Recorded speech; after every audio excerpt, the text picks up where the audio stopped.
সন্তুষ্ট লাগিছে ৰিজাল্টটো পাই যেনেকৈ আশা কৰিছিলোঁ তাৰ মতে। তোমাৰ নাম?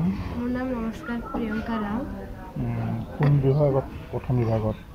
মই 76% পাইছোঁ, 76.33, আৰু মোৰ লেটাৰ আহিছে 3টাত, আছামিজ, ইংলিছ আৰু ছ'চিয়েল চায়েন্স। ভৱিষ্যতৰ পৰিকল্পনা কি? মোৰ পৰিকল্পনা ভৱিষ্যতত এজন IAS হোৱাৰ পৰিকল্পনা আছে। বৰ্তমান ক'ত পঢ়িবা? বৰ্তমানতো স্কুল খাটাং হোৱা নাই, কিন্তু মই আৰ্টছতে পঢ়িম।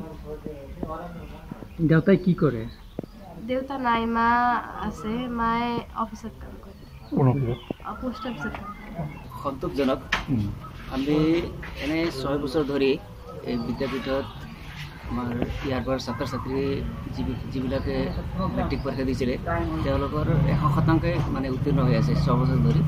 আৰু এটা ভাল মানে দিশ যে আমাৰ তৃতীয় বিভাগত মানে এটাও আজিলৈকে মানে উত্তীৰ্ণ তেনেকৈ নজিৰ নাই আৰু।